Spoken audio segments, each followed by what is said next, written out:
I did not see the bottom half, but the top half was they were exhibitionists. They were like very friendly to me. They were like, "Oh my god, you're so cute, Katie." And then they were like, "Are you curious? You can touch it. It's fine." And then I touched it. God. Wow. Yeah. This might be the part that I leave out of the. No, I'm just kidding. Oh Oh, this my might be the god. teaser, actually. Good. Don't get yourself in trouble. Oh my gosh. You don't get yourself in trouble. Holy cow. I hope I don't get my mom in trouble is the problem.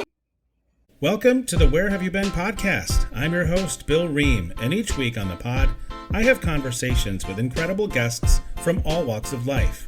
Expect to hear funny, crazy, emotional, life-changing, and even sometimes life-threatening stories and experiences that will entertain and inspire you.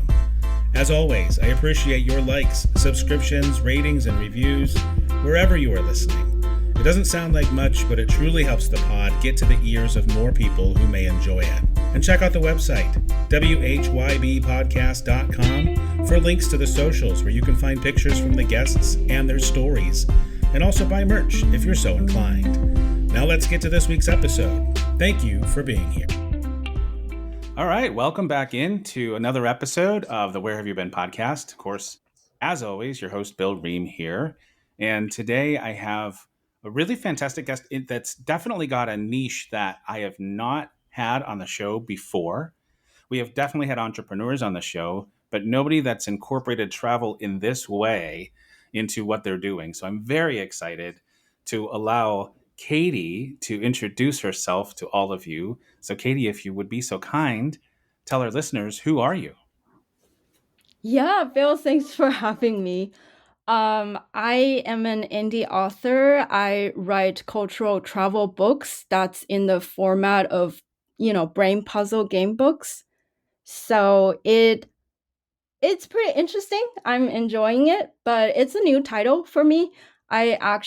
So going chronologically, I was a cross culture kid. I moved around quite a bit because my dad was like he went overseas to do his PhD, and then, as you know, PhDs go on to do postdocs. And then he just went all over different countries, and we kind of like moved with him. So yeah, I was born in Germany, and then we moved to the US close to Berkeley for a few years, and then we moved back to Taiwan, which is where my parents are from. And so I lived in Taiwan during most of my school years. And then I went into biostatistics and survey research because I was interested in just like survey about different cultures, different communities, different societies. And yeah, I was pretty interested in that. Unfortunately, I am an introvert. So if you are interested in these kind of like cultural survey or field research, you pretty much need to be aggressively going out to the field to like meet people, or you have to be like almost like a politician so that you can affect changes in policies. And I was neither of that. So I actually went into data science that was, like up and emerging at the time I was graduating. And so I was a data scientist for, I want to say, almost 15 years. And then during COVID, I got burned out. I was like, no, I cannot do this anymore. And so I kind of went back full circle, just trying to think what I can do with survey research and doing some social marketing because I really want people to know more about different cultures. There are different like paradigms just outside of US.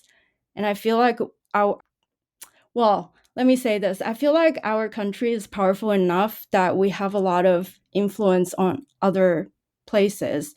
And it will be great if our society is more understanding of the whole world.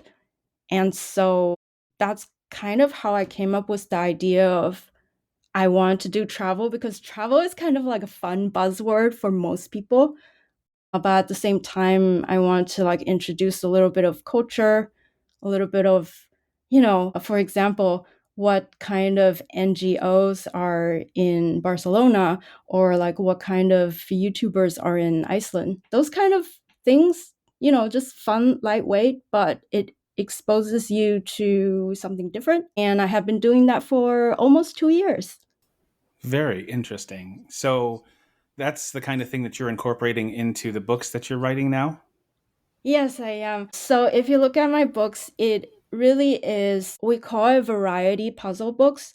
So basically, like every few pages, you get a different kind of puzzle. Either it's like crossword or like mazes, or, cryptogram seems to be pretty interesting recently. Anyways, they're just like different puzzle types, and then when you solve the puzzle you will unlock some of the travel information. And kind of like your show, I don't really focus on, what is the cheapest hotel, what is the tips of, going to like Blue Lagoon. I am more interested in how does the local feel, what are the hidden gems, or like how do they live day to day, And are stuff you like that. are you taking a lot of it from your personal experiences? I mean, I'm sure there's some things that you probably research because you haven't been everywhere, but is a lot of it from your personal experience? So since I'm just starting, I would say yes. Like I'm starting with things I'm familiar with. But what's interesting is that I'm avoiding Taiwan, I'm avoiding India, I'm avoiding a few places that I've actually lived at, because when you're so tied to a land like that, it gets complicated. And I don't know if I'm skilled enough yet. So right now it's, for example, Iceland. We went there for a visit, but I've never lived there. I wouldn't say I'm like understanding of the local culture, but it gives me a really good starting point. That's awesome. And just to make sure that everyone understands, these are games essentially, but it's made for adults, not for kids, right? Absolutely. Yeah, so it's interesting. I love puzzles.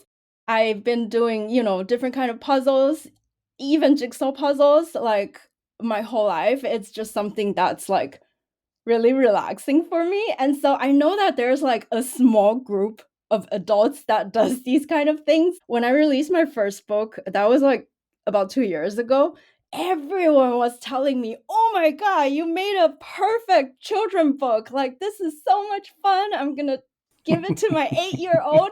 I'm like, "I'm so sorry, but I don't know how to write children's book. I don't have kids by choice, and like sometimes I will recommend, like an R-rated movie that happens to be really good, and I'm like, "Oh my god, this is inappropriate for 8-year-olds."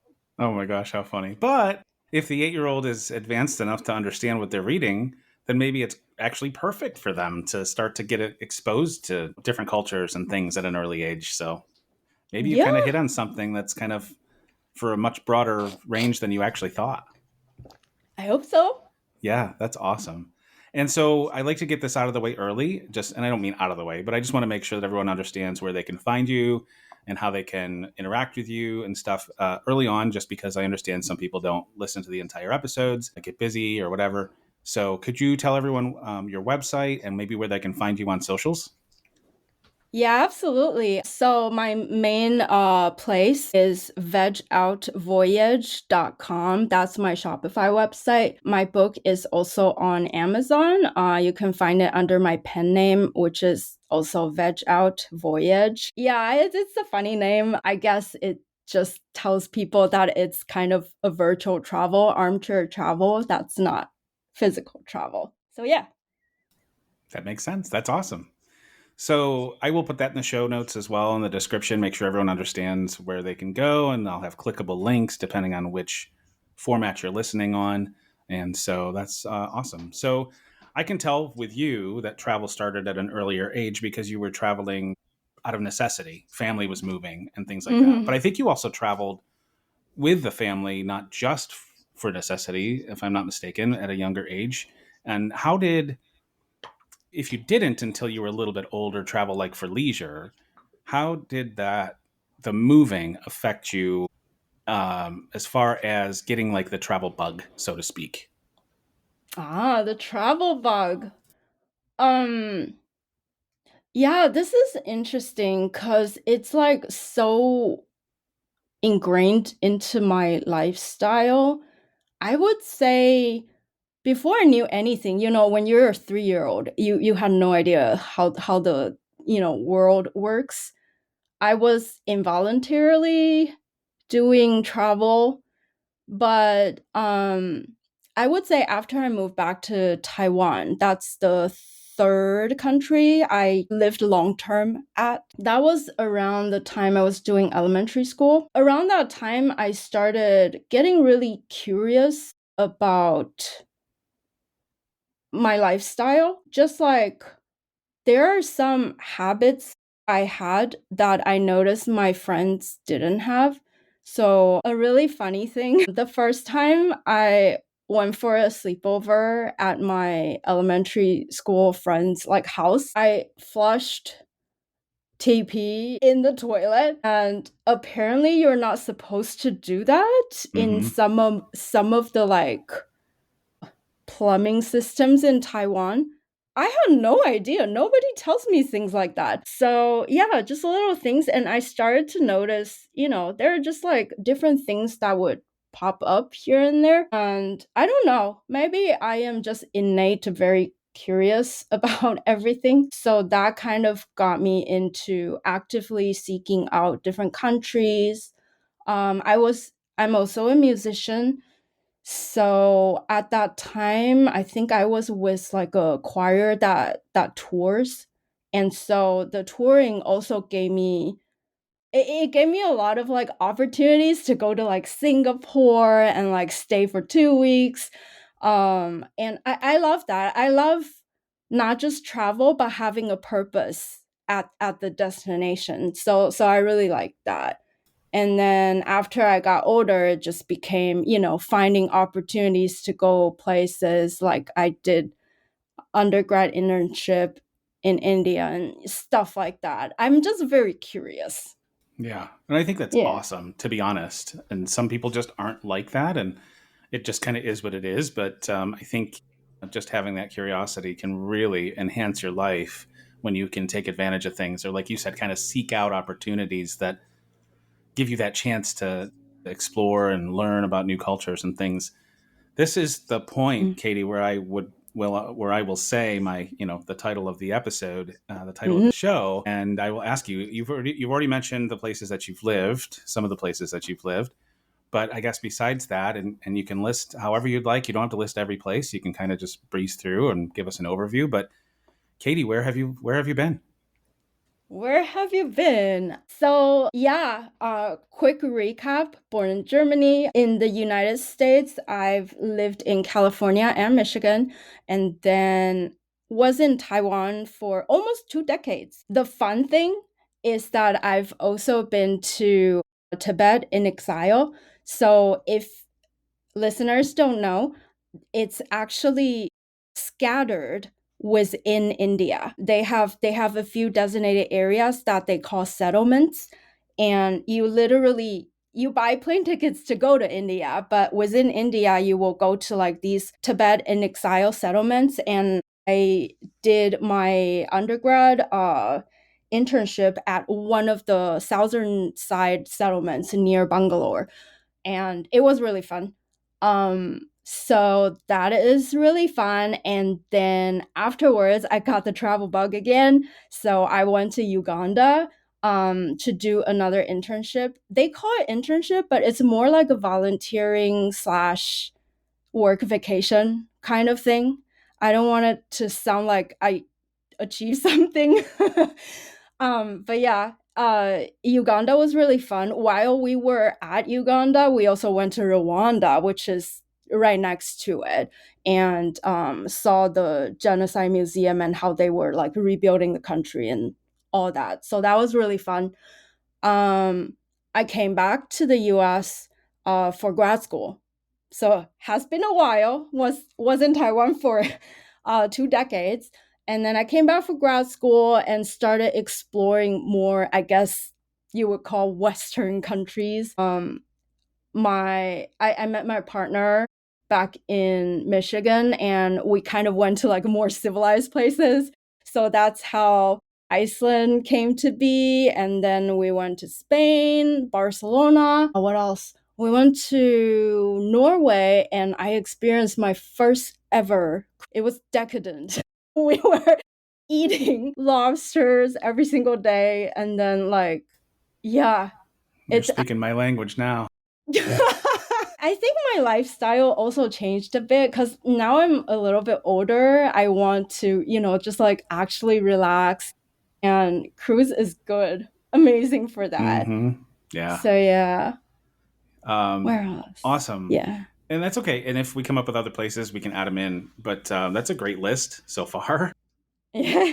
Now, do you have any, probably not at such a young age, you really don't probably have any memories of Germany from when you were, I know you've been back, but, Mhm. when you were living there, you probably really don't have memories of that, do you? No, I have very vague memories of like we got snowed in that one year. And that's really it. I remember when I first moved to El Cerrito, which is close to Berkeley, I was speaking German to everyone. Oh, boy. Yeah, and I remember I was mixing a lot of languages because at home we speak a we spoke a third language that's Taiwanese. Well, okay, the more accurate term should be Minnan dialect. So yeah, we spoke that at home. Not so much anymore, but at that time I was just mixing German, learning English, and then the Taiwanese dialect, and made a fool of myself. And my mom loved to recount that. That's great. Do you remember any German at all? Oh God, no. You know what? I tried to relearn it because I feel like, oh, maybe I should like connect with my roots. I relearned it at least 3 times.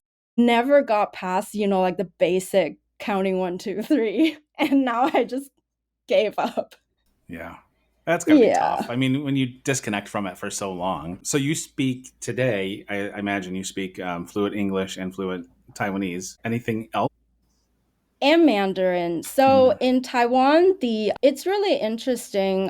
When I was growing up, it was pretty much all Mandarin, which is exactly the same spoken language as China. Our written characters are from the same system but a little bit different. Now I heard that. So I've been away for quite a while already, but I heard from my classmates who have kids now, our Taiwan nowadays are more focused on, like what is your root, what is your dialect that you speak at home in your region.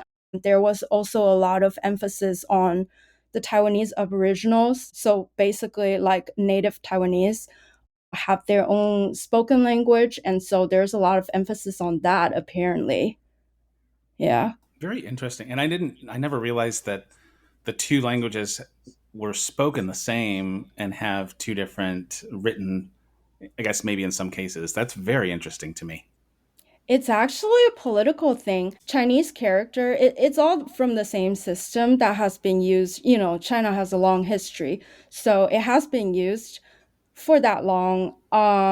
When Mao was in power, he wanted to simplify some of the characters. I don't know. I'm bad at history, even though I'm from there. I can tell you that he simplified a lot of the characters. So in the end, if you look at the written characters in China, it will look uh it will look like it has more like white space because it's just simpler. It has like fewer strokes. And then in Taiwan, plus in Hong Kong and some of Singapore, we use like the old system, the traditional one that wasn't fudged with. And so our written system will look a little bit more complicated, has like a lot of strokes that flying everywhere. But it's actually the same system, meaning that it can be translated word for word, like one to one. Wow. And can you Yeah. read both? I can't really read the simplified one. But because it's like a simplified version from our characters, we usually can recognize, like 70% if we really want to just like guess the meaning. Yeah, you can kind of make it out. I bet you if it was the other way around and you learned the simplified first, it would be a much more difficult time. Oh my God, I can't imagine. Yeah, I'm Yeah. glad I got the the harder one. the full experience, yeah. Yeah. So let's jump in wherever you want to jump in. Like if you and I were just sitting here and having a coffee or whatever, and we just started talking about travel, Mm. where would you begin with me? Oh my God, I think I would feel you out because I feel like my travel has two different categories. One is when I was younger, I was like, I'm going to India and like going to Africa. I'm gonna know all of these developing countries. And nowadays, I'm more mellow, I guess, and Hmm. my partner is not that interested in, like slaving away volunteering in Africa on his like measly holidays. So, yeah, so nowadays, if I see people who are more interested in like cruises or like luxury, I will talk to them about, going to Iceland, Norway, Sweden, and, stuff like that. Well, I'll tell you what, I'm very interested to know what kind of things you did volunteering, if you don't mind. I don't, yeah, I love talking about it. We can start with Tibet, I guess. That was kind of my first experience. Oh, but you know what? There's a prequel. I can tell you the prequel. Um, at the time, I think, yeah, I was in college in Taiwan, National Taiwan University. um we I was in the public health department. I am always more interested in the public than the health, but that's how the school structured their majors. I was taking a lot of like health and medical courses, and then have a second focus on, survey methodology. And so I was trying to figure out where to do my field research for my undergrad thesis. In the beginning, we were going to go to Malawi, but I don't know how much you know about like Taiwan's political situation. Basically, we have a pretty tense situation with China. China doesn't think we are a country, even though we have our own election system, we have our own president, we have our own currency. I do not know why it's not a country. I'm so sorry. You can cut this off if you don't want No, no, not political at things all. on your No, show. it's very interesting. Cool. But anyways, at the time that I was just about to buy plane tickets with another classmate that got selected to go to Malawi, we lost the friendship. I don't know what's the like proper term for that, but like the two countries, they are no longer official friends. And that's when Malawi jumped ship to build their like quote unquote official friendship with China. I am not explaining this very well, but It's all good. before that relationship ended, Taiwan had a lot of like agricultural people that's in Malawi helping them be a little bit more efficient with their agriculture, because Taiwan is a small island. Growing rice or growing tea leaves, all of those things needs to be pretty efficient, otherwise we run out of land. So that became one of the advantages for us to build relationship with other countries, and Malawi was one of them. Was. And so we kind of lost that opportunity, and we were scrambling to figure out where to put me and the other classmate. And that's when a non-official bureau, I I'm not sure if there's even an English translation, but let me tell you what it's trying to do. There is a non government organization that's helping with uh, Tibet and their refugees, their political situation, maybe helping them have better better life quality in general under their exile situation. Okay. Now, you might be asking, why is that not part of the government, but it's part of a NGO, non-government organization? It is because allegedly we don't want to that obviously piss off the Chinese government. So in the official Taiwan government, we actually don't have like official bureaus or embassies for Tibet, but we are happy to help, you know, private sectors build up these kind of relationships. So that's what we ended up doing. Me and the other classmate that kind of like lost our destination, we got shoved into this private sector that is doing a lot of good work in India for Tibetans. And we ended up going there to one of the southern settlements to map out their settlement, because so India gives Tibetans kind of like suburb and more rural areas to build their settlement. It makes sense to me, like that's where they can spare the land. But then the consequence is that, you know, Tibetan in exile, they're living in like more rural areas, sometimes not even like a road name or house number.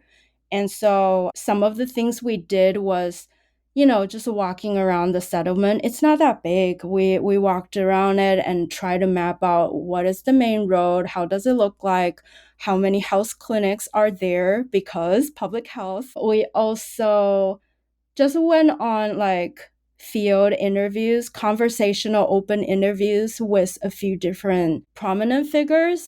I remember we were interviewing a doctor. I think she published a book that offended the Chinese government. And so she had to leave Tibet and go pretty much like start a new life with her entire family in India at the settlement. And so I remember just like talking to her for a few different occasions, and we had like really in-depth conversations about how her life is, how she can plan for the future under uncertain circumstances. Um and then we also try to talk to, you know, like officials, like figureheads. We also try to talk to, you know, just like people walking in the street, you know, like this grandma, how does she feel about like her financial situation and stuff like that. We were there for 1.5 months. Yeah. Wow. Yeah, It one and a had half months. it had to be fascinating, and not only fascinating, but it had to also be like in some cases maybe even emotional, like because these people's lives were upended, right? Mm-hmm. Yeah, definitely. I just remember that doctor so well. She was, I mean, I don't know, because like at that time, so I came from a very academic family. And so at that time, my younger self really relates to her. She studied so much and she like learned all of the medical knowledge in Chinese, but then she had to go to India and speak a completely different language, loses all of her credentials, no more doctor license. And like, I don't know. That's how you ruin your life, I guess. So, yeah, that stuck with me. Like how life can just change with a snap of a finger. Right. Yeah. Wow.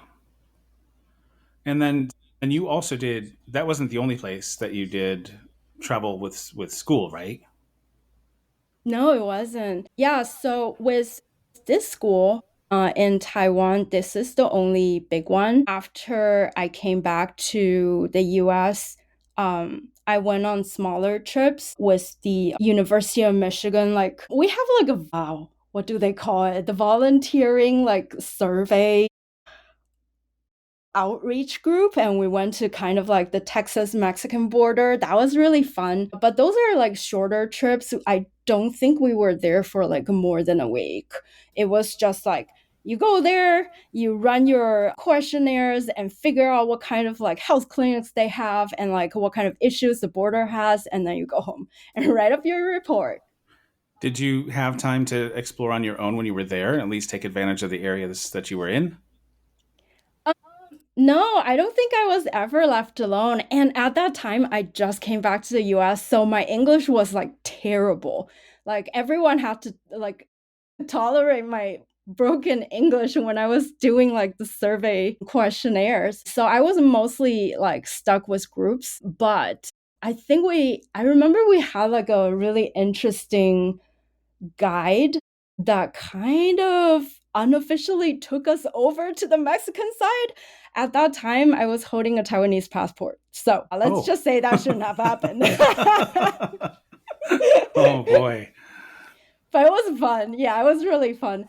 And like there was less barrier because everyone speaks English, even though it's like the border. Like when they tell us stories, we could understand. It's not like I don't speak Spanish, sorry. So I was glad there was no like rapid Spanish thrown at me. It was yeah, that was good. And then yeah, it was just like a summer like a little research and outreach project, and then yeah, that was it. We didn't really go back and follow up or anything. Yeah. Okay. How did you end up in Uganda and Rwanda? Aha! So that was also when I was in grad school. Yes, that's when I was in Michigan. So grad school is 2 years. First year I went to the Tex-Mex border, and then the second year I was like, I gotta do something. I couldn't sit still. So that was not with UMich.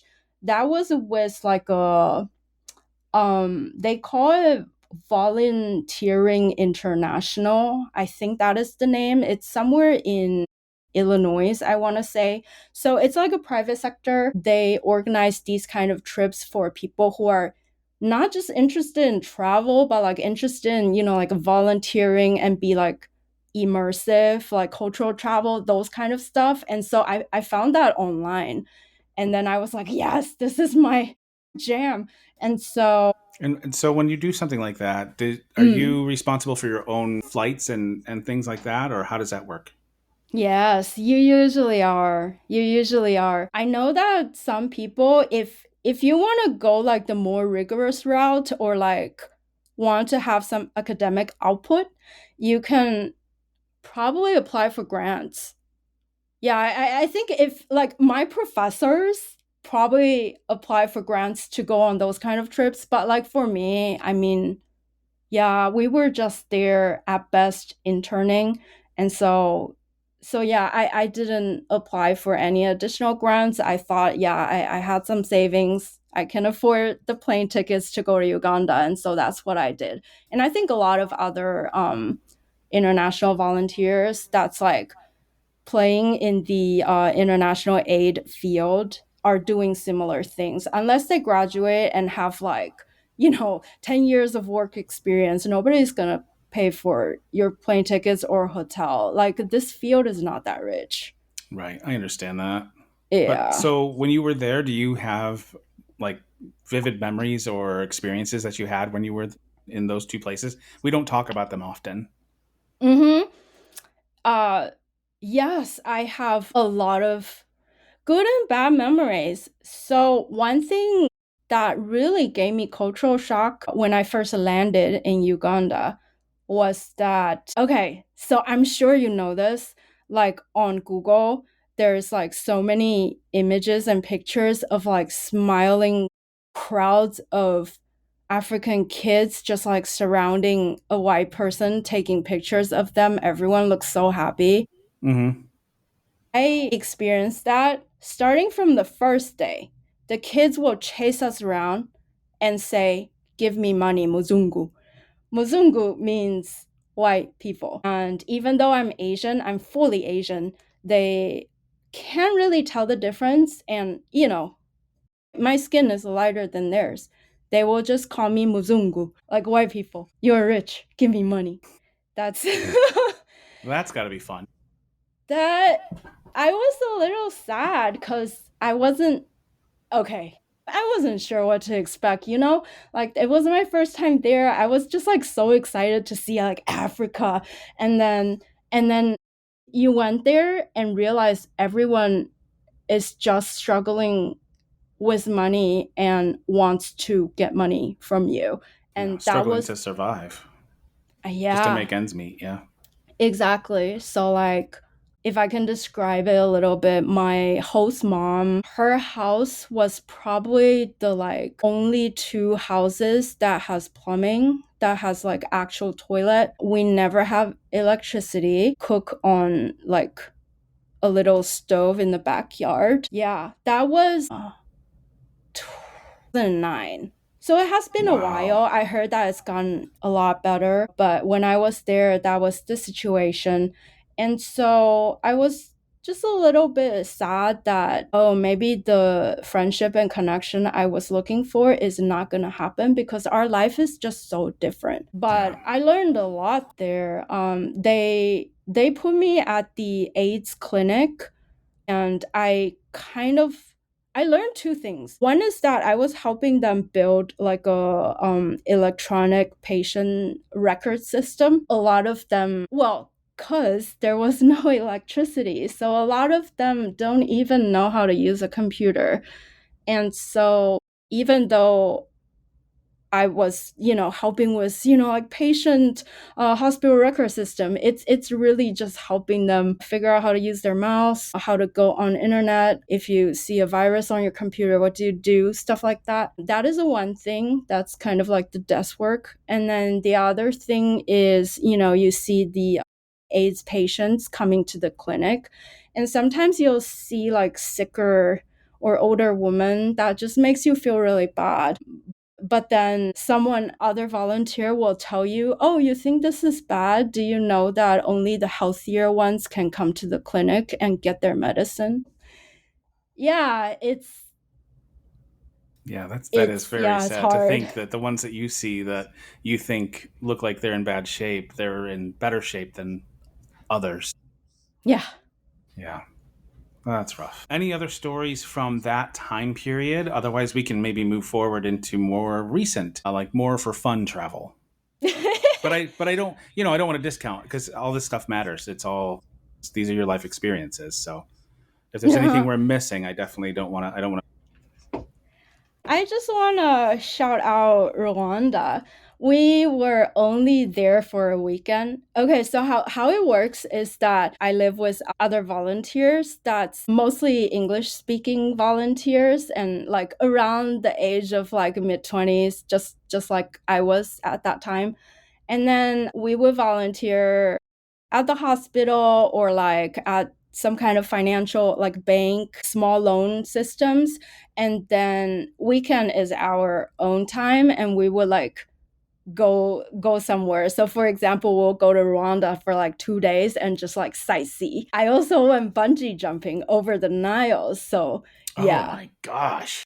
I love talking Wow. about it. You are a much braver soul than I am. No, thank you. I am not good with heights. I did ziplining once, which I absolutely did love, by the way, and I would probably do it again. But that. No, I'm not good with heights typically. No, thank you. I'll leave But that think to you. about it, it's just that like half millisecond that No, no, you I have can't. to I do step think out. about it, and no, because you have to step off. No. But yeah, that was a fun weekend. And then Rwanda, we got a little bit of cultural shock because they drive on the other side and everyone speaks French. Very interesting.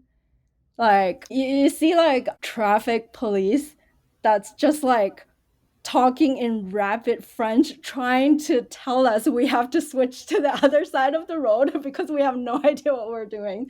No. That was really fun, and people were nice. I think when I was there, so that was 2009. Uganda was the roads just you can see the roads were like very dusty. It's like has a yellow hue. And then the moment you kind of cross the border to Rwanda, it's like so clean. Everything is new. People told us it was because after the genocide, a lot of Western countries just kind of feel bad, and there was a lot of donation pouring in. So they have a lot of like new constructions, like new city blocks, new road, like the lanes are like freshly painted. That's the thing I remember. I wasn't there for too long, but yeah, just talk about sightseeing. That was very interesting to know that okay, you know what? In Africa, it's a continent. Every country is their own little world. Like you can't assume that okay, Africa looks like a certain way. Yeah, and I think it's like that anywhere. But if unless you've been there or really explore or really studied a place, like you don't realize. Like I've talked about on the podcast before. Like I've had guests on that have been to Italy a couple of times. I've been to Italy a couple of times, and I've talked to people, and the only place in the entire country that we shared was Venice. Like Mm, or Rome. Like, but I've been to, five or six different places and they'd been to five or six different places. And it's like, it's so vast and there's so many different areas and so many different, I don't want to say cultures, but kind of in just one country. So yeah, you yeah, can't isn't it? stereotype one place that's so large. Exactly. Yeah. Yeah. Really awesome. Before we move to like newer, I guess, stuff, you did also spend some time when you were younger in Hong Kong and Thailand. Mhm. Do you remember how much of that do you remember, and how was that for you? Like any stories or memories that you have from those places? So those were definitely more fun, lightweight. I want to say I went with my choir like touring group.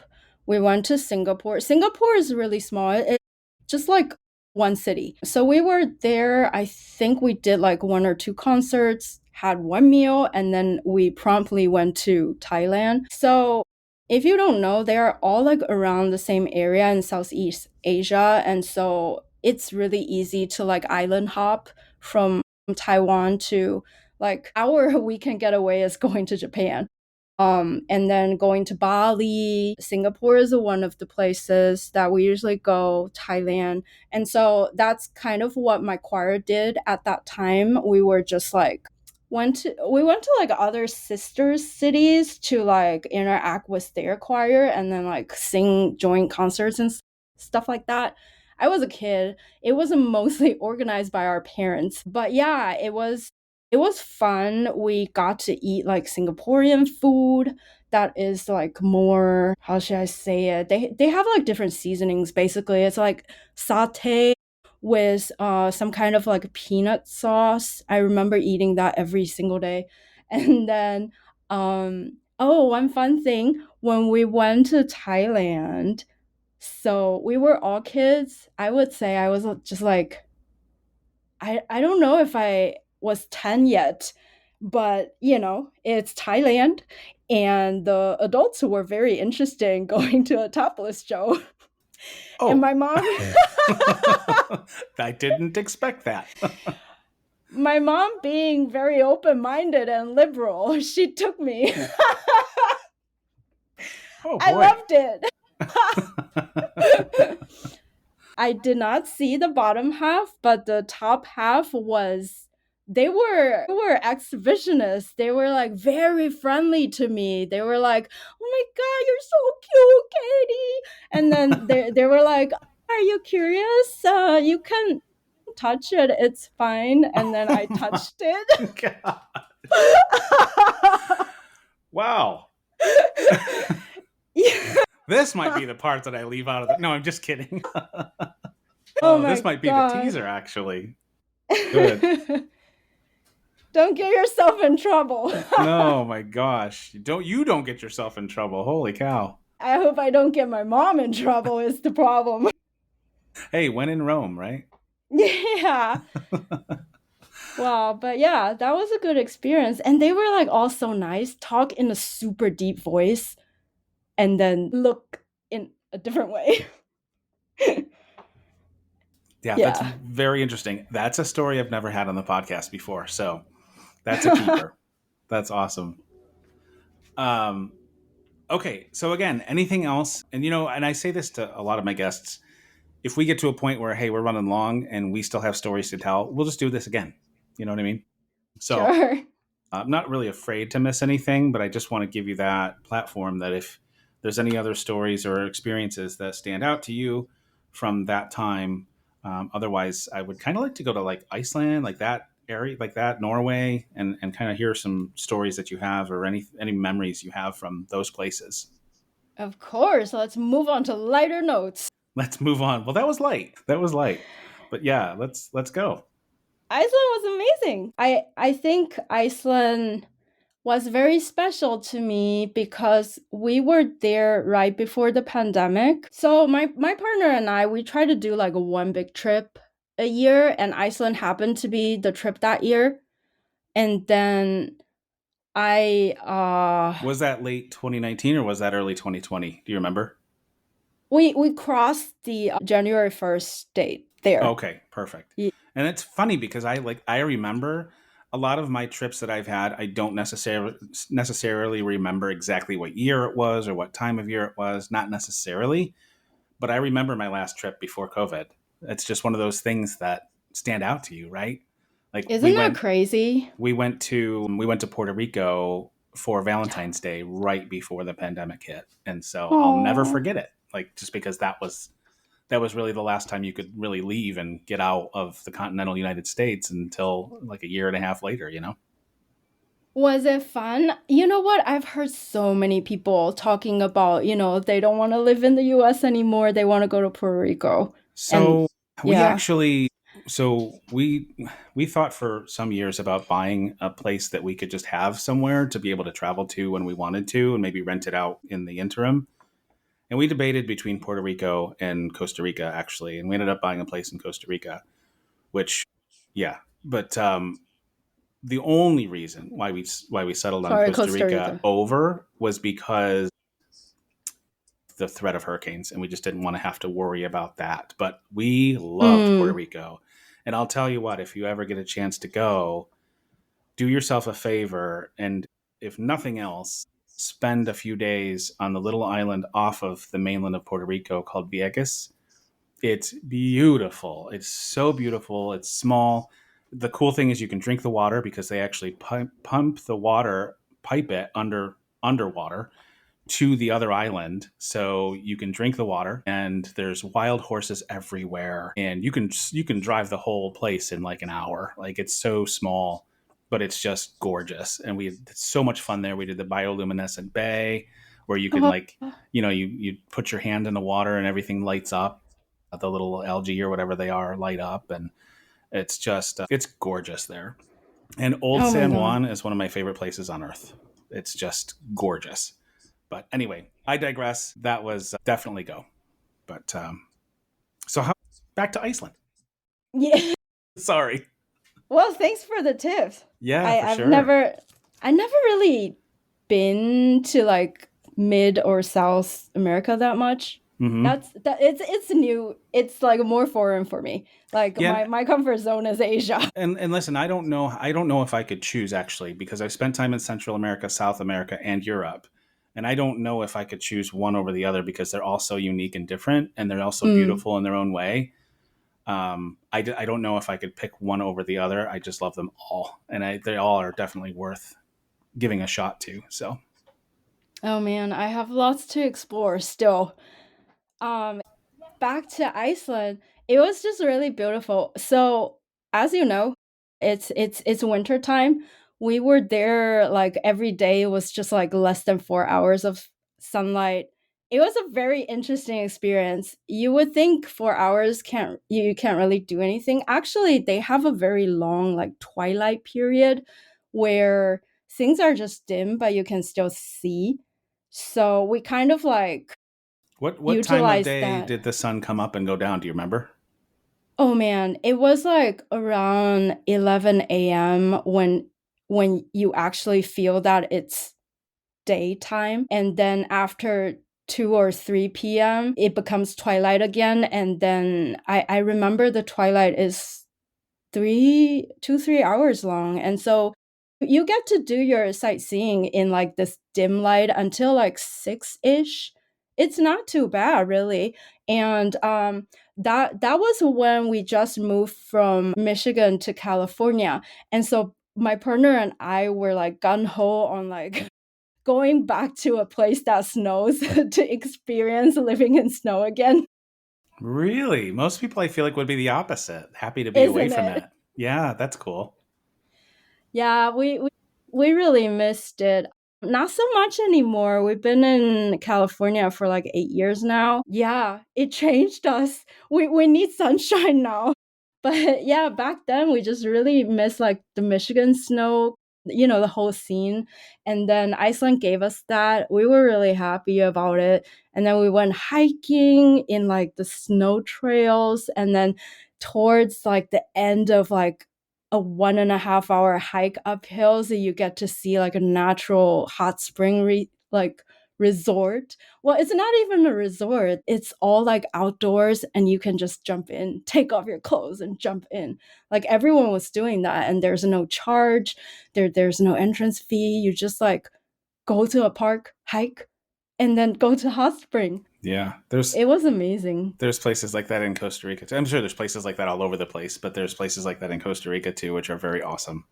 Oh man. Just public land that has natural hot springs. It's very cool. Very hot, Mm. but very cool. Uh, yeah. Okay. Did you experience that there? Did you actually go into the hot springs or no? Yeah, we had to. Well, I forgot that you're into the exhibitionist thing, so I'm just kidding. So, but yeah. Anyway, I'm sorry. No, I'm telling you, I was conservative there. Like there were people going like full natural, but I was wearing my like swimsuit and being very polite. Yeah, but it was very interesting. I remember the water wasn't too hot. It's probably because we were there at like one of the coldest months, but I was so cold when we were like changing into like the swimsuit. I was like freezing to death. And then yeah, just like trying to sit in the hot spring, the top of your body that's outside of water is like freezing to a popsicle and the bottom half of your body is like warm-ish. It was very interesting. And there were like so many people bringing like beer and, other snacks to eat there, like picnic there. It was very interesting. That's awesome. How long were you there for? I want to say 2.5 weeks. Oh, that's Yeah. good. And was it Yeah, it's good. when you were there, you also went to Norway, or you were in Iceland specifically for that long? We were in Iceland for that long. But you know what? There are people who do like the surround. They go from Reykjavik, which is kind of like more south, and they will rent a car and drive all the way around the Iceland main island. We didn't do that. We weren't sure if we're gonna get like too tired with the schedule, and so we only stayed around the southern border, which is what most of the people do if they run out of time. So yeah, the southern side has a lot to see already. There's like Black Sand Beach where the sand is like literally shiny black. It's so cool. Black sand beaches are so cool. I've only Have you been experienced it there? just once, and it was actually of all places, it was in Santorini in Greece. They have a black sand beach, and it was just the coolest thing to see in person. Oh It's man. unbelievable. It looks fake. It looks like they made it black. Like it can't be real, right? But it was. Yeah, it was awesome. So the one in Greece, is it also because it's like chipped off from volcanoes? Yes. So Santorini as an island is completely. It's a volcano. Yeah. I see. Yeah, yeah. So for Iceland, I think it's the same. Sorry, that's my cat.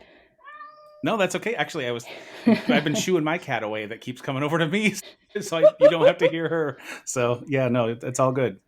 Aw. Yeah, California's been raining this week, and so my cat is stuck inside. He couldn't go to the backyard. But yeah, what else? Iceland has along the southern side, there's the Diamond Beach as well. So like gigantic diamond looking glacier chip offs.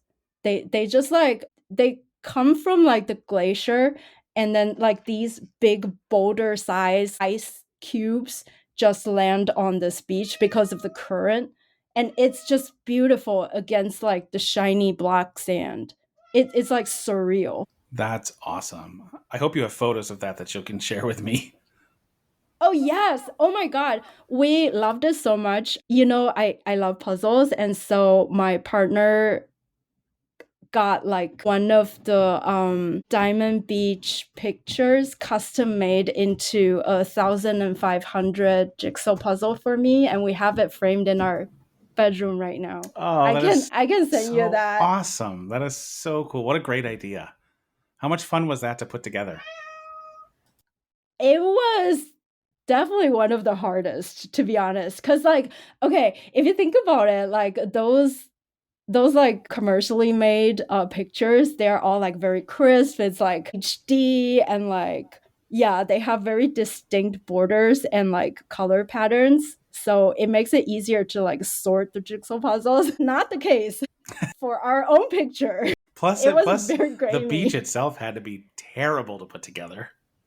Oh my god, it's like all the same color, Yeah, and under the dim light, like it's just so grainy. I'm telling you. Oh my god, that was one of the hardest. but it was still a memory that you had, so it had to be still kind of fun in its own way. It was amazing. Yeah. Yeah, that's awesome. That's a very great idea. Do you mind sharing your partner's name? Vasily. Ah, Vasily. Mm. I just want to say hello. He says hello back. So, and then, so what else? Well, tell me any other cool memories that you have from being in Iceland, or else we can jump over to Norway if you'd like. Yeah, so I haven't really answered your earlier question. It was two different trips. Okay, okay.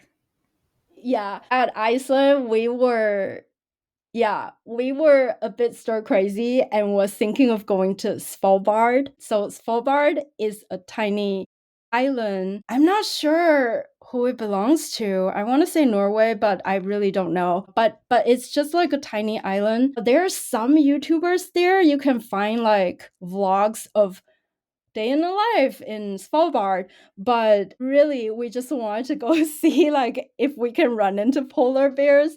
That really didn't happen. Like the plane only goes there like once every every 2 weeks, something like that. And we were like, no, that this is not going to happen, and we wouldn't know what to do when we land in Svalbard.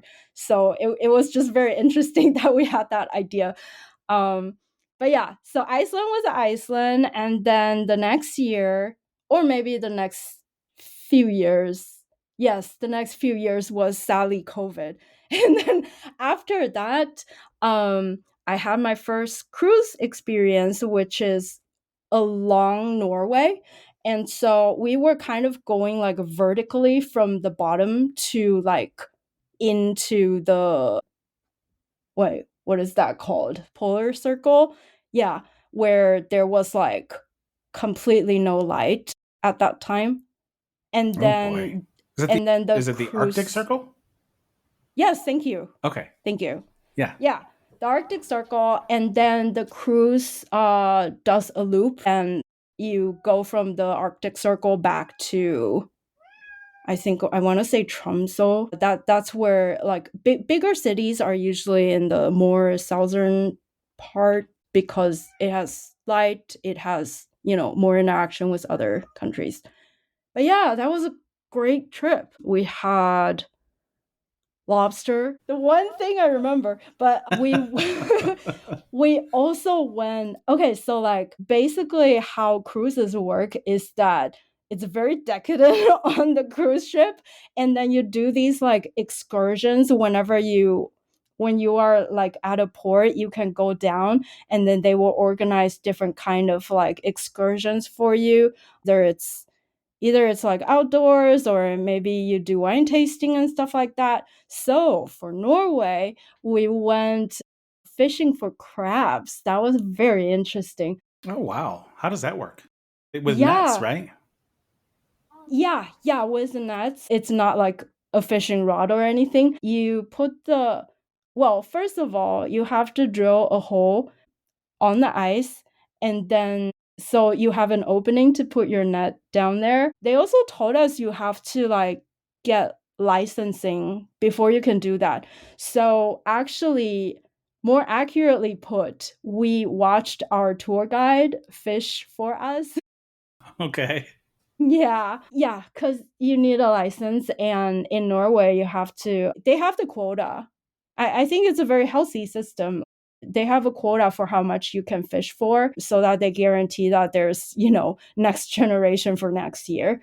And they have to abide by that. And then we just watched them put the net down. And then when the net comes up, there was like so many crabs. And then the tour guide actually cooked it for us afterwards. And we just had like the freshest crab. It Oh was my God. amazing. I can't even imagine. Yeah. Yeah. I can hear it in your voice. Like that's a memory that stands out for you. Yeah, isn't it? Yeah, it Oh was my so gosh. good. I mean, if you live in Asia so long like I did, you will be very interested in food. Like food is big part of culture. Like everywhere I go, I think I will want to try their food. Oh, for sure. Yeah. Absolutely. Yeah, I'm the same way. Everywhere I go, I want to find something that's I always want to find like if there's a national dish or something that people eat like on a daily basis, I want to try that. And then I want to Mhm. also try like other like specialties that originated in the place that I'm at or whatever. So I feel you absolutely. Food is a big thing for me as well. I love that. Yeah. Definitely for me it's the same.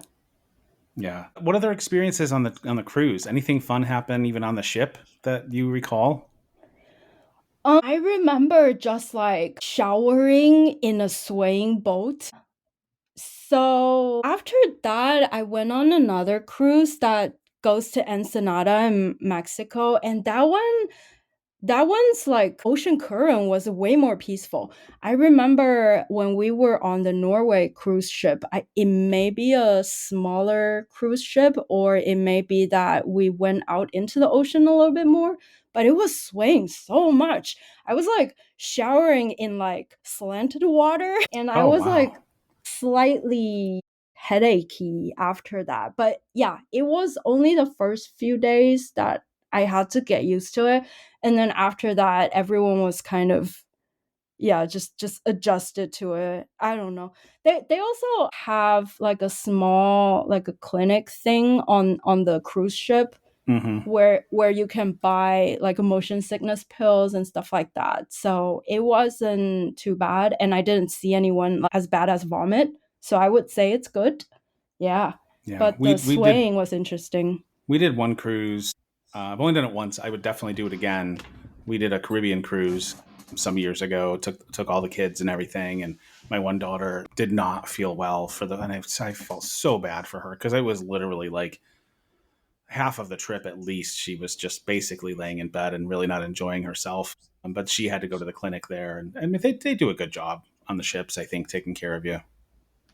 How long was half of the trip for her? I can't remember how many days the cruise was. It was maybe 5 or 6 days. Oh. Yeah, so the poor thing. And as a matter of fact, with the funniest story, the funniest part about it is we were all so excited to go on the ship. And I don't know if she had anxiety beforehand and just didn't let us know. But Mm. when we pulled up and parked and we got into the port and then we walked, we could see the ship there docked. And as we get closer and closer to the ship, and she realized the massive scale of this thing, because it was at the time, it was the largest ship that Royal Caribbean had, and Mm. she broke down. I mean, she just had a full on panic attack. And I don't remember how old she was at the time. She was maybe in her early teens or something. But yeah, she had a full on panic, and I felt so bad. It's like, we're getting on this ship, whether you like it or not. Oh But no. and then she ended up getting. Did she end up getting swimmer's ear or something? She had something that was really bad with her head, and that's like the worst thing on a cruise ship to have something like that happen. And but we made it through, and I think she ended up having some fun before we left. Is that her last cruise experience, or did she get over it and have more? She's definitely not cruised again, but she is a world traveler. She actually went to a university. I've talked about her so many times, people get sick of it.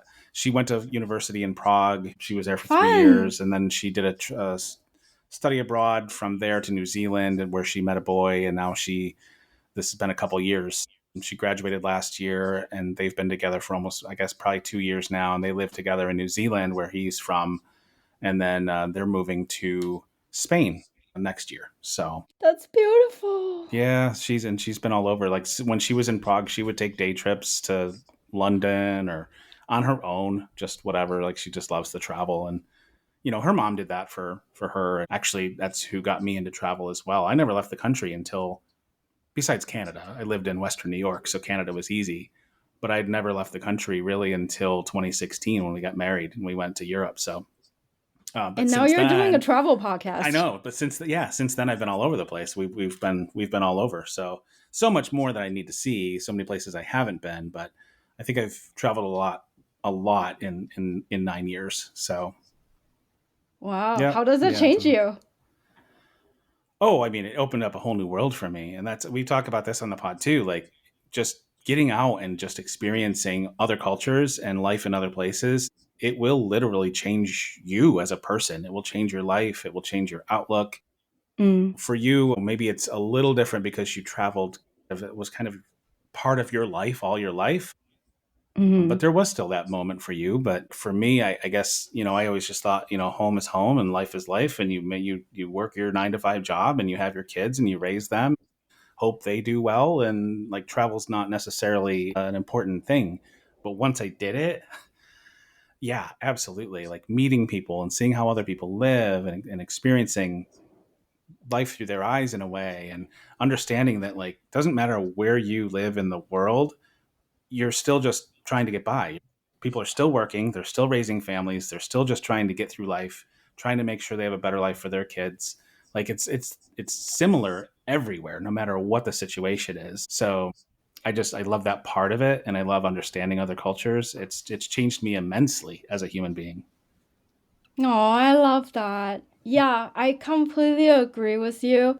One thing I would say is that I am kind of glad I got forced into, traveling internationally when I was very young, because I feel like when you were young, you don't really feel like it's work. So, nowadays, like there's a lot of like woke talk about, have to learn different people's perspectives, have empathy, and I totally agree with that, but it just feels like work, when I was growing up, like understanding there are people who eat with chopsticks versus forks, that is just part of life. It's part of every day. It's Sure. almost effortless. And some And cultures eat with their hands, and that's just normal.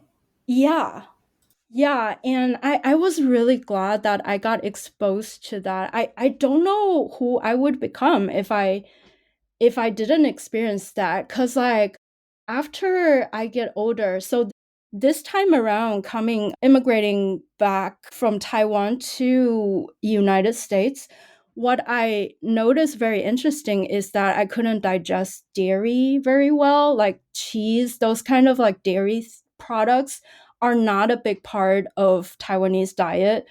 And so I just noticed that, oh, you know what? Like adjusting to a new culture or like speaking a new language without accent, like those things, it's not like you can control 100%. And so, like when people are talking about there are some like less liberal people who are like provincial or like they don't want to go out their comfort zone. I always feel bad, like don't yeah, like don't tell them not to do that because their comfort zone is what they know. And Right. Don't I just judge, because if you were in their land, if they're in their country, you wouldn't want to be judged. yeah, and like sometimes it's not up to you. It's really like your resources around your life circle.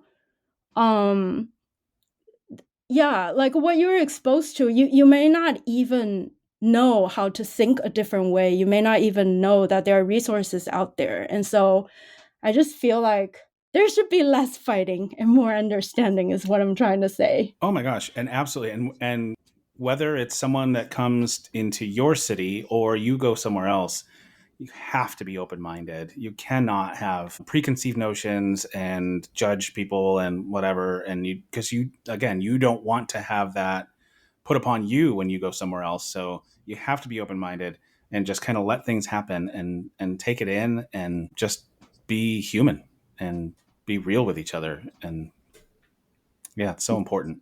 And Yeah, I think travel exactly. is such a game changer when it comes to humanity. We talk about humanity a lot on the podcast too. It's so crazy. Like Mm. I started this podcast just really just to hear people's stories, and it's turned into something completely not completely different, but a lot more than what I expected it to be because it's a common theme. Like when you get to know another culture, and if you you want to go somewhere and have a vacation, that's fine. And I've said this before too, there's nothing wrong with that. Go have fun, stick to yourself, see the sights, go home. But if you really want to travel and experience things, you need to immerse yourself in the culture, talk to locals, try to try to learn what they do and how they live. And I think you'll learn so much more, and you really will grow as a person, as a human, if you will allow yourself to do that and take the effort to do that.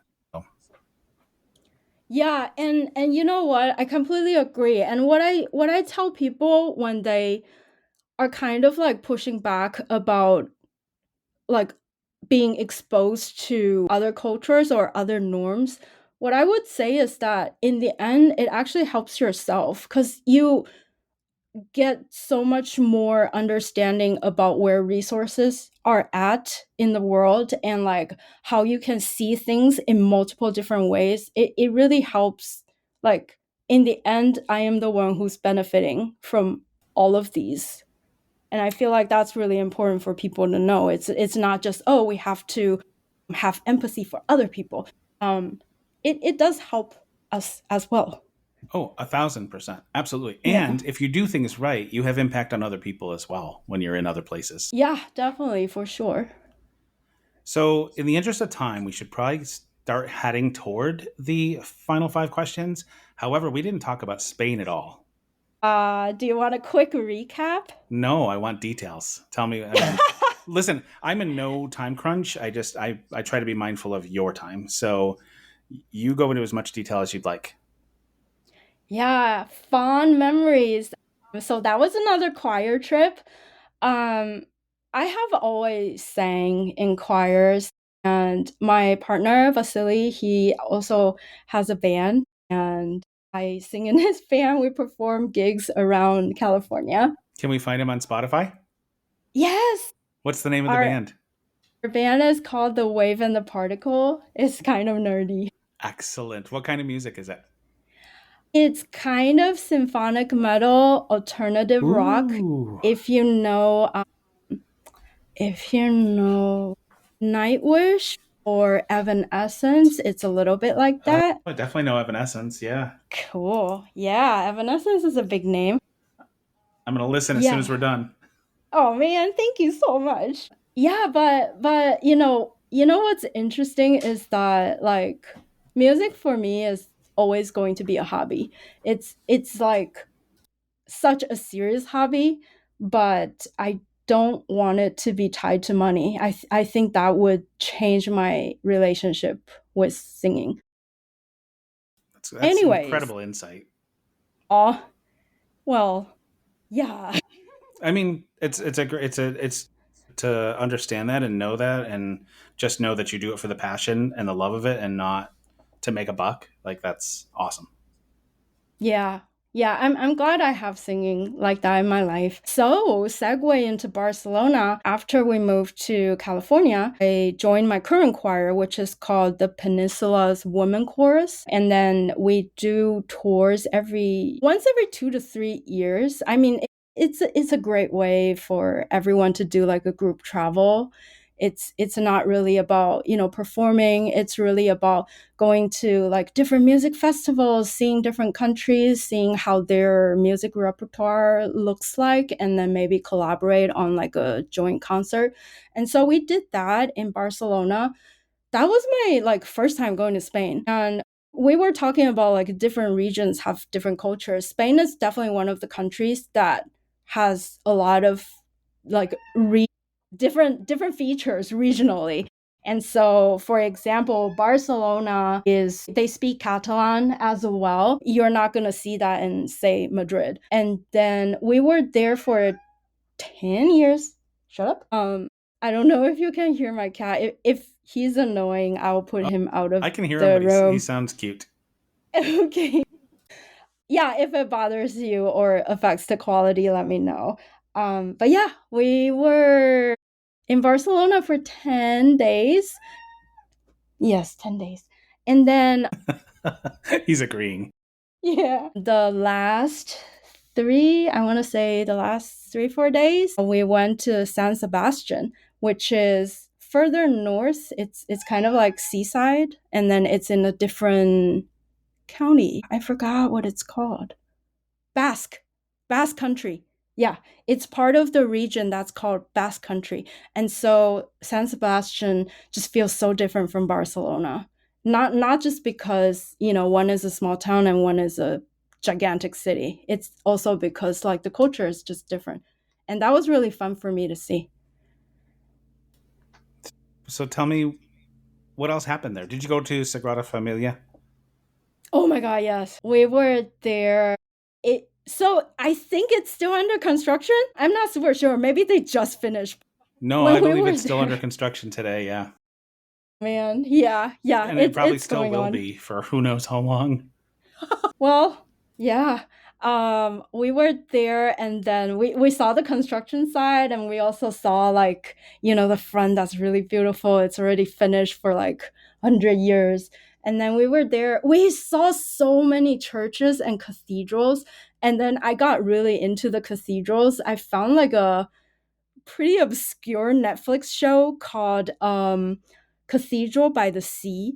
It's like a Spanish show, but you can find it in the US. We watched it in the US and it was pretty much like talking about something completely different, but in the backdrop is the setting is the cathedral by the sea in Barcelona, and when they were building it, what happened to the main characters that's building it and the people around him, kind of like that. So yeah, highly recommend that show if you're interested. We just saw like so many cathedrals, and yeah, I miss the market a lot. It's like, like in Spain and a few like European countries, they usually have like one main like market street, and then there's like a lot of small vendors and like really fresh fruit that's like in season.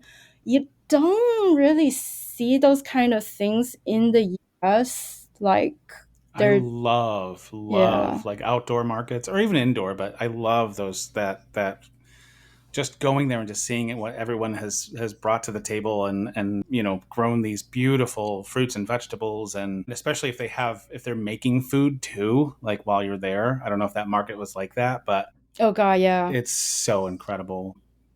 Just out of curiosity, not to change and go back a little bit, but how do you feel about cathedrals? Like when we go to places, when we've gone to places, we've made it a point to go to cathedrals, especially when you're in a place like Europe or South America or somewhere that's been populated for much longer than the U.S. And these buildings go back hundreds and hundreds of years, and not just 100 or 200 years. Yeah, I don't know if you're religious or not. I was raised Catholic, but I kind of dropped out of it. I wouldn't say Same, I'm same. religious. Same, Yeah. same, but just the sheer magnitude of some of these places, and it's like I get blown away by like how did they build this hundreds of years ago? It is so massive and so ornate and so perfect, like the dimensions and everything is just perfect. And how did they do this back then? Without the technology that we have today, it just blows me away. Yeah, I know. So for example, like Sagrada Familia, it has some elements of goth. And so it was just like the spires were just like shooting straight into the sky. And it was very interesting to see. Sidetrack a little bit. When I was in Germany, we lived right next to the Cologne Dome. It's one of the cathedrals that people go see in Germany. But yeah, that one was also very gothic, and you just have like these very pointy things that goes miles into the sky. I don't know how they built that. Like, not even that. I don't know how they maintain it. Do they have special people who washes it? But then I also heard that you're not allowed to wash it because it's like historical buildings, and so you're not allowed to touch it. So I don't know. That's crazy. I do have some facts about Sagrada Familia pulled up just real quick, just so that you, in case you were curious. Sure. So, first of all, this episode is going to air, spoiler, early, probably the first episode of 2026. That's where I'm kind of at the moment. But so happy New Year, everybody. Happy The New Year. goal is to finish the major structural work of Sagrada Familia in 2026. And then they're still going to be working on decorative stuff until they figure 2034. So it's been over 140 years already, and they're still going to be working on it into 2034 before they feel like it'll be somewhat finished. That's crazy. I know. Yeah, it's crazy. I wonder what Gaudi would think if he's I still hope he'd be alive. pleased. I mean, they're following his specs, I believe, like to as detailed as they can. So Yeah, but I don't know how that works. Like, you can't ask him questions, right, and yeah, they're if doing the there's best they can. something, My yeah. my now ex-wife and my daughter, the same daughter who lived in Prague. To make a long story short, my boys wanted cars when they turned 16. My girls didn't care about cars, so they each got a little vacation. And so my oldest daughter, her idea was to go to Spain, and so they went and they actually saw the Sagrada Familia. And I have pictures from them, and it's just amazing. I mean, just the colors and the architecture, it's awesome. Mm-hmm. Yeah. And I really like that there's always a meaning behind these, these buildings. Like they're trying to convey reaching to the gods.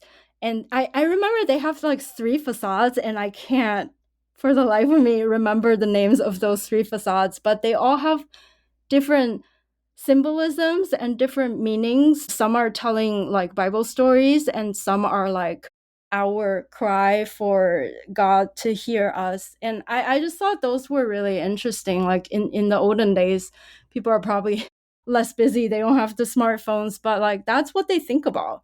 Like that's what's important to them. And so they spend like 200 years building this like gigantic thing just to make a point that Yeah, they have this story. absolutely. Yeah. So, listen, it pains me to say this. I can't believe it's been almost an hour and a half already. But before we get to the final five questions, is there anything else? We barely touched on Spain. If there's any more you want to talk about in Spain or anywhere else you've been in the world, even in the United States, any stories or experiences that you've had that we're missing, by all means. Oh man, I don't think so. I mean, I'm no expert in anything. I mean, I've seen a lot of things, But it's but not about that. It's about your stories and your experiences. So it's not about being an expert. Where was there a place that really stood out to you that, this funniest thing that's ever happened to me on a trip, or the most like emotional moment I ever had because this just touched me so deeply, or anything like that. um what I would say is that I still keep in touch with a lot of my like Taiwanese undergrad friends. I feel like now that I am becoming more and more Americanized because I'm back for so long now, like I sometimes feel a disconnect with Asia, but like at the same time, like I have classmates that I've known for like more than 2 decades by now, and then they will like shoot me a message on my smartphone and say, "Hey, do you know who got divorced?" And Oh then we God. just yeah, and we can instantly pick up the conversation. I love that feeling that we are all the same people, really. Have you, on that note, have you, like, when you've traveled to other places around the world, have you made it a point to I know that you did early on because you were doing these things to do surveys and such. Mm. But as you've gotten older, when you travel and it's just you and your partner or whatever, do you still talk to locals? Do you still try to form some sort of connection with people, or even fellow travelers when you're in other places, or do you kind of stick to yourself? I know you said you're introverted, but Yeah, man, I'm too introverted to do this, but we will try to go to like a local grocery stores and see what they have, and then we try to like watch like foreign movies. I love watching movies, and so foreign movies is like a big thing in our household. What else? I don't think I really go out and just like talk to people. You know what? There are some like really brave people do couch surfing or like Airbnb. I'm too shy for that, but I would love to. maybe someday. I mean, you've got a lot of life left, so Hmm. excellent. Yes. Well, fingers crossed. Hopefully, we never know. So, okay. Well, on that note, let's do this. Let's do the 5 questions, and if anything pops into your head while I ask the questions, even though you cheated, I know the questions. 99% of my guests don't know the questions ahead of time, but it's okay. It's okay. It's okay. So let's do the 5 questions, and if you want to, please go into detail with any of your answers. I would love to hear, your thoughts and experiences. So you've heard question number one, and you have heard the way that I phrase it, and again I purposely phrase it the way that I do because it's not always about the actual food. It's sometimes just about the feeling that you had when you were there, the experience itself. Of all the Hmm. places in the world that you have been, what is the most memorable meal experience that you've ever had? One or two? I should have came up with answers, but I didn't. Oh, this is great. Okay, that's this is good. So you know the questions, but you didn't. That's good.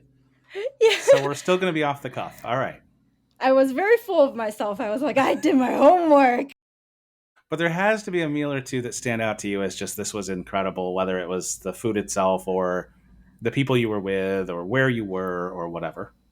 Yeah. I want to say something that's probably specific to my situation. When we lived in El Cerrito, that's when I was a preteen. My mom would make these like canned spaghettis for me.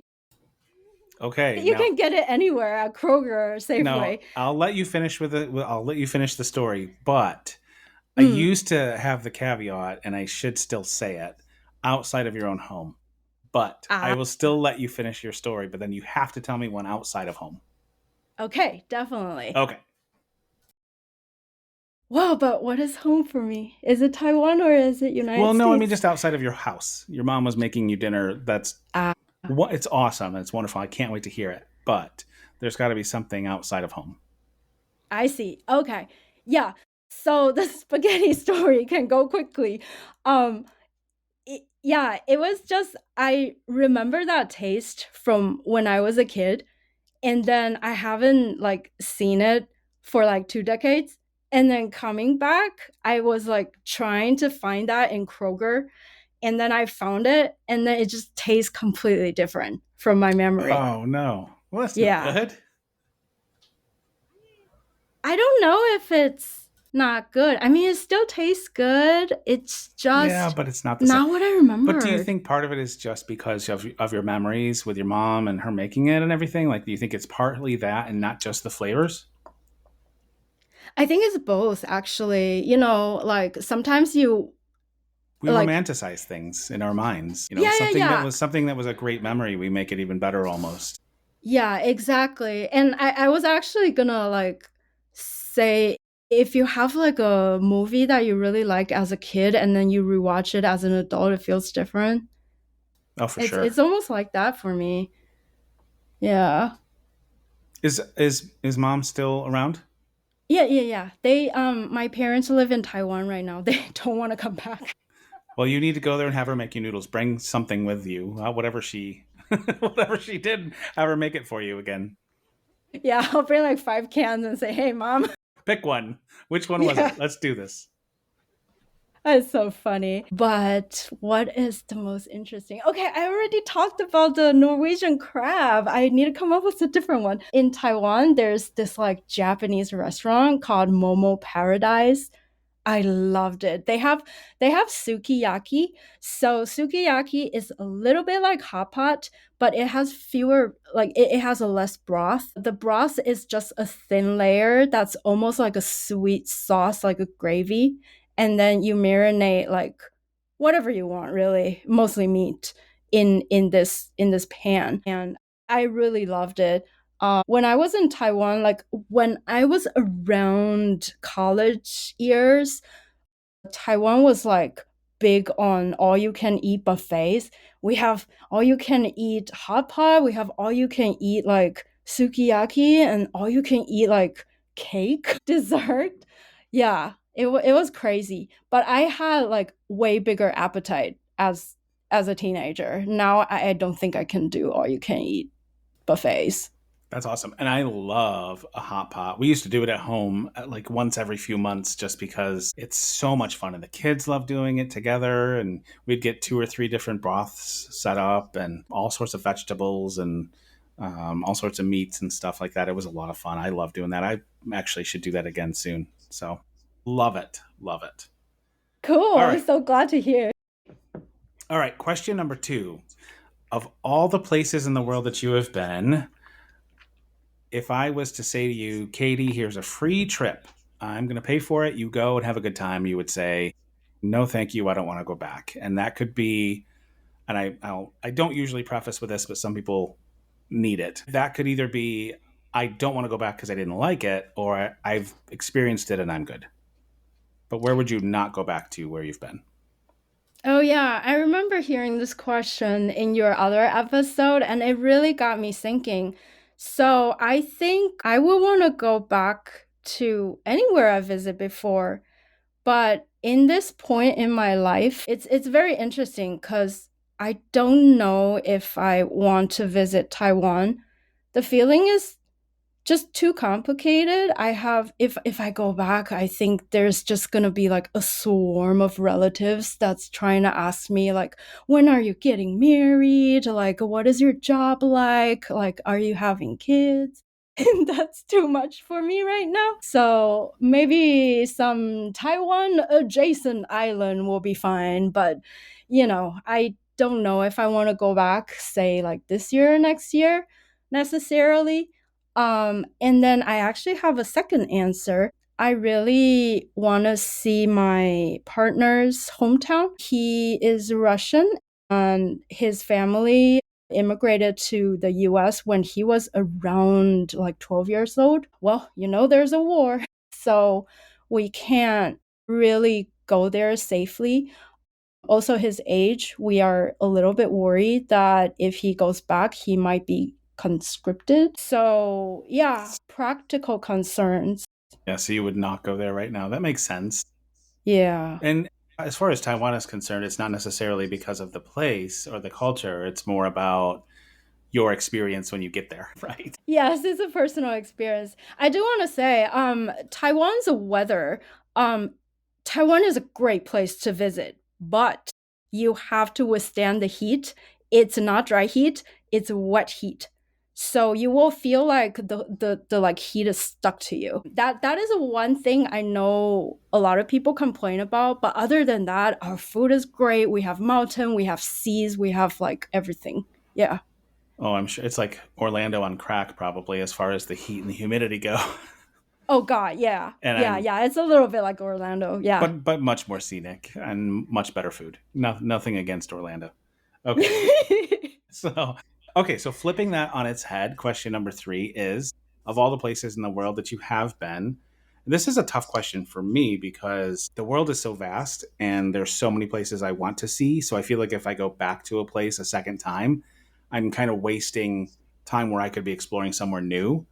So it's a tough question for me to answer. But for you, of all the places in the world that you have been, where do you absolutely have to go again? One or two places? You know what, Bill? I disagree. I think like the world is constantly changing. Like I haven't been back to Taiwan for like 20 years, and I'm sure it looks like a foreign country to me now. So if Oh, you I go agree. back I to agree with that. anywhere, Yeah. yeah. But yeah, I made my point. I think every place is worth going back because I think it's constantly changing. But we were thinking about going back to Iceland actually. Iceland sometime in the summer if we get vacations. Cause like last time we went when it was like all dark and snowy. We want to see how it's like in the summer. Yeah. That's not a very profound answer, but we definitely want to do that. And then I also want to go back to Barcelona because now that I'm writing travel like game books, I actually have a Barcelona book out back in 2023, and the quality is terrible. Do not buy it. But Oh, that stop. It's got. It can't be bad. it I use that. Okay, so because I worked as a data scientist, you know, like in the tech world, we have this buzzword called proof of concept. And I took that to heart. I used the Barcelona book as a proof of concept to figure out how to like get my Amazon account, how to like print books on demand on Amazon and like Kindle direct publishing. So it was useful. I'm just saying, don't read it.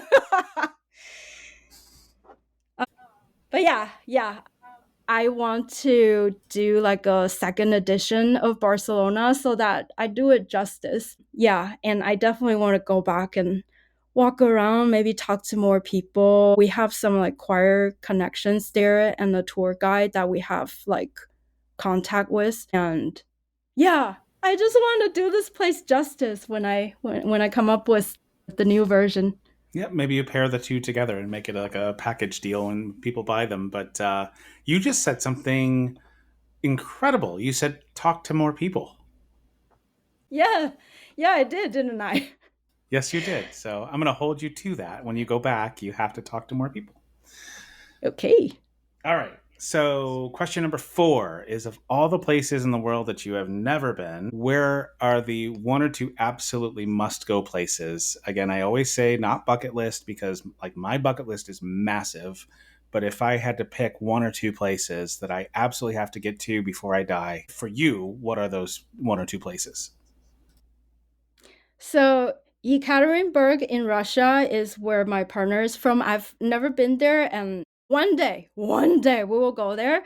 But since I talked about it just like 5 minutes ago, we are probably going to Tokyo this Christmas. I've never been to Japan, believe it or not. Like Taiwan is literally right next to it. Every single person has been there. I think when I was in Taiwan, I wasn't it's weird. I don't know how to explain it, but like I was a homebody. I didn't really feel like traveling. Everyone was like, this weekend I'm going here, I'm going there. And I was just like, nah, I'm staying home. And then now I kind of regret it because I'm like 5,000 miles away and like I've never been to Japan. This might be the year that it happens for me. Yeah, that's a great answer and a great opportunity. So that segues perfectly right into question number 5, the final question of the episode, which is Katie, where are you going? What is already planned? Haha, we are going to Tokyo. And yeah, we're gonna see the anime scenes, and I'm gonna eat a lot of good food and sushi and the onsen. Onsen is like the hot spring that they have in, you know, sometimes outdoors, sometimes in hotels. Yeah, so those are the three things I'm really, really looking forward to. And then, fun fact is that my partner, who is not Asian at all, is planning this trip because he's too nice. I was busy, and then I was like, "Can I delegate it to you?" And then he was just like taking it on. Like he doesn't plan that much, so I would say our itinerary this year is probably gonna be super minimum. But I just thought it's really fun to bring it up. Like all of my other like Asian friends in California are like, you let your partner plan a Japan trip. Oh, Vasili's going to do a great job. He's going to plan a fantastic trip. Yeah, I feel like it should be fine. It's It's fine. it's going to be more than you ever imagined. Yeah, maybe a different perspective, right? Yep. Cuz he's smart. He knows what he's doing. He can figure this stuff out. He's good. It's going to be And good. he has ChatGPT. That's like his second girlfriend. I'm not worried. Oh, you're giving him so much credit. I'm trying to give him real credit. You're like, yeah, he'll figure it out with the help of AI. Yeah.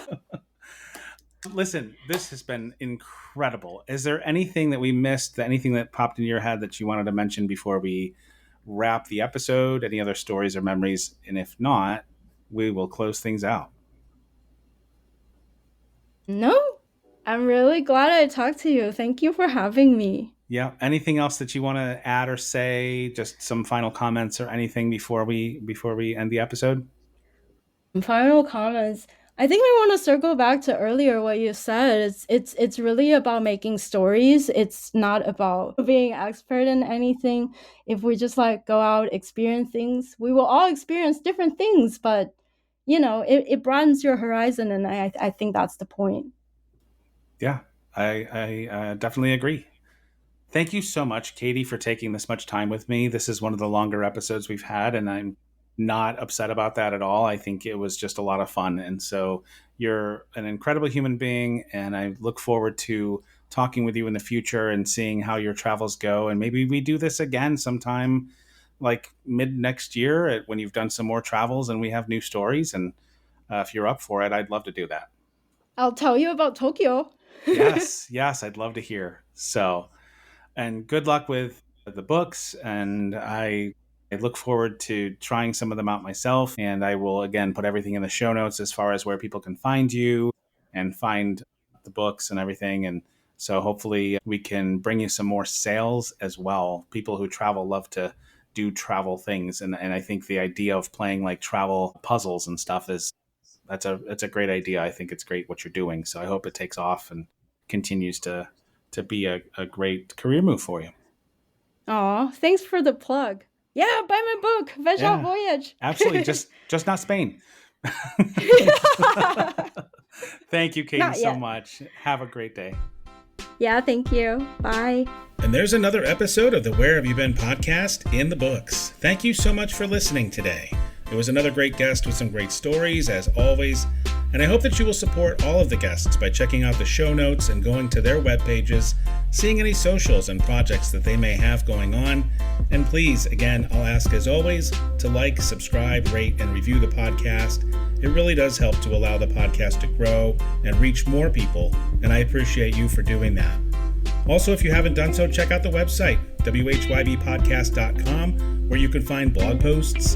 If you'd like to be a guest, please register to be a guest on the site, and check out the merch page. There's some really cool stuff if you're interested in representing the pod, along with some other cool travel items and apparel that I'm working on every day as well.